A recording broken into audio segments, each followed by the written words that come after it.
So if you thought you liked Oprah Winfrey before, you are going to love her now.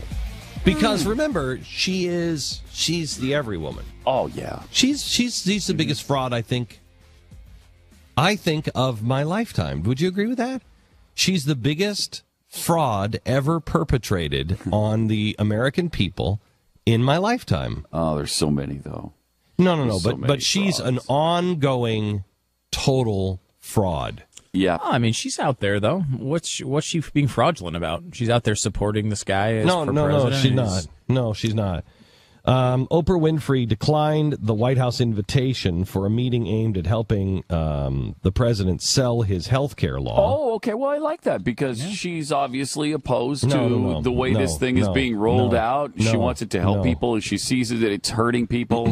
Good for her. According to the New York Post, the president's senior advisor, Valerie Jarrett, phoned Oprah and asked her to join a handful of other celebrities to meet with the president and discuss how they could generate publicity for his landmark health care.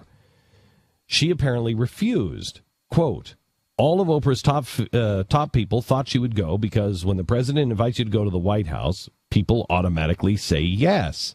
But one of Oprah's closest advisors reportedly told the Post, but Oprah said she didn't have the time nor the inclination to go. It wasn't like she had to think it over. It was an immediate, flat-out, unequivocal no. Instead, Oprah sent a low-level rep in her place, and that was taken as an insult. According to the Post, Oprah has been at odds with the president and the first lady over health care, and that's why she wouldn't do it because she sees this as she doesn't like the policies, she feels that's okay. I mean, it's all right. That's fine. Because she feels she has been cut out of their inner circle.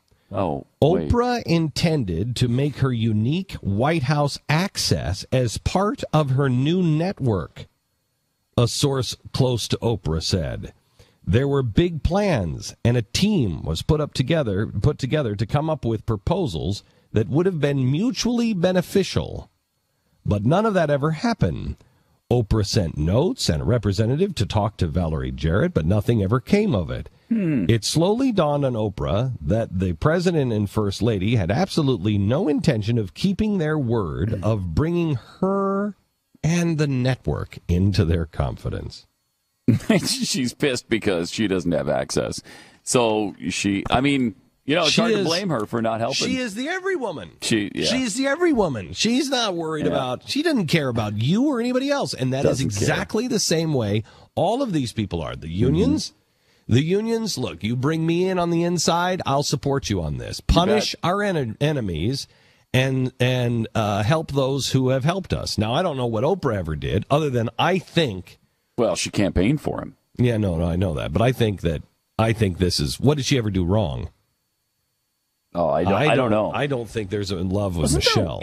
Wasn't there something that Michelle had a hard time with her for some reason? I don't know. Well, I mean, you remember Oprah either believes that Jeremiah Wright is poison or Oprah is just a smarter business person than the president. Right, because she left that. She went to that church. She went to that church for a long time, didn't she?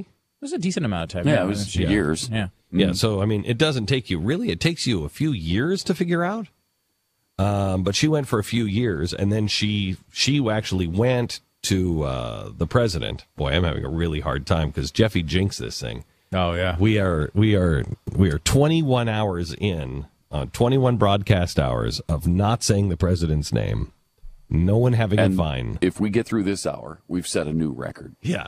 And it's going to be darn near impossible because both of their names start with O. Oh. And I've been struggling with, Oprah. Okay.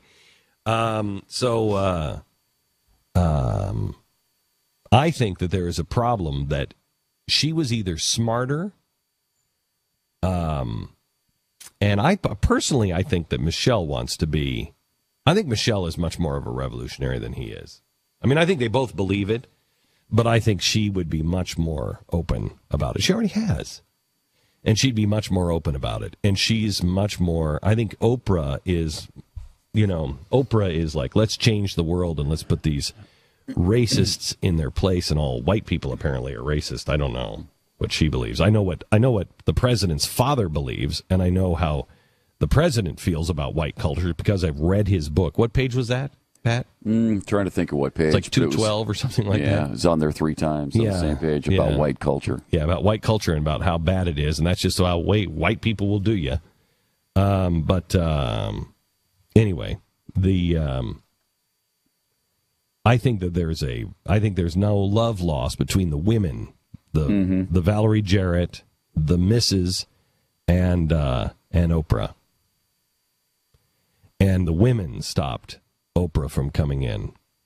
If he would have had Oprah would Valerie Jarrett and Michelle. Oprah would have destroyed. I mean, the people who partnered with Oprah Winfrey have got to be on their knees praying and giving thanks that access didn't happen, because that would have destroyed that network.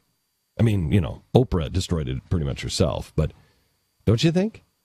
Well, I think her relationship with the president hurt her, because she was much less partisan before, and then she picked sides, and so I think she alienated a good deal of her audience. Well, she started alienating way too partisan. Yeah, she started alienating her audience when she started to go with into all weird religion spiritualism thing, and she was going to weird spiritualism, which is strange. At the same time, she's going to Jeremiah Wright's church, so it shows what kind of deep spiritual people generally attend Jeremiah Wright's church. I mean, I know I feel this way. When I see something, like if I'm an informed person and I see someone who doesn't normally talk about politics, you start to question their opinions on other things, because they're so we hear this all the time with sports talk radio people. They'll come in and they'll spurt out these opinions about politics occasionally. And you're like, if you're this dumb on politics, how can I trust you on anything? What was the score of the game last night? I don't think that's true. I don't think that's true. I think it's true, because people. Do you question? For instance, I mean, I'm trying to think. I'm not really an expert on anything, television or progressive era. Mm-hmm.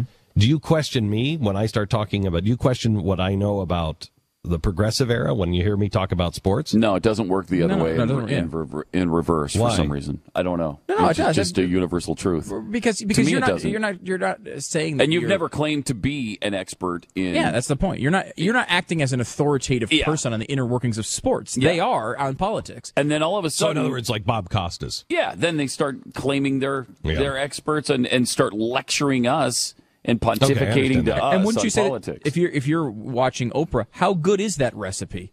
Maybe it's not as good as she said, because she's an idiot on everything else. And I know that's petty, but it's like you get to that point where if you know something and she comes out and sells you this lie you've heard a million times and you know how to disprove it because you listen to talk radio or you watch the news all the time and you know it's wrong, well, how can you trust her when she's coming out and saying these other things? And I think a lot of women in America who loved Oprah before all of her political leanings came out started to question her. How does Lisa feel about Oprah? Because she used to love her. You used to love her. Does she still feel that way?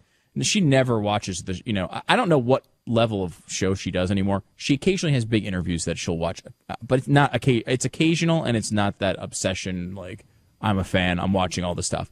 That Lance Armstrong was on. She loved Oprah. She used to watch the show every day. Yeah, but more than the show, how does she feel about Oprah? I mean, the political stuff drives her crazy. She luckily, or she would drive me crazy. I don't understand how Oprah can be. If you overcome these things and then you're going to Jeremiah Wright's church and you are for big government, oppressive government, I don't understand. You didn't learn your lesson. No, that's for sure. You didn't learn your lesson. You went from one abusive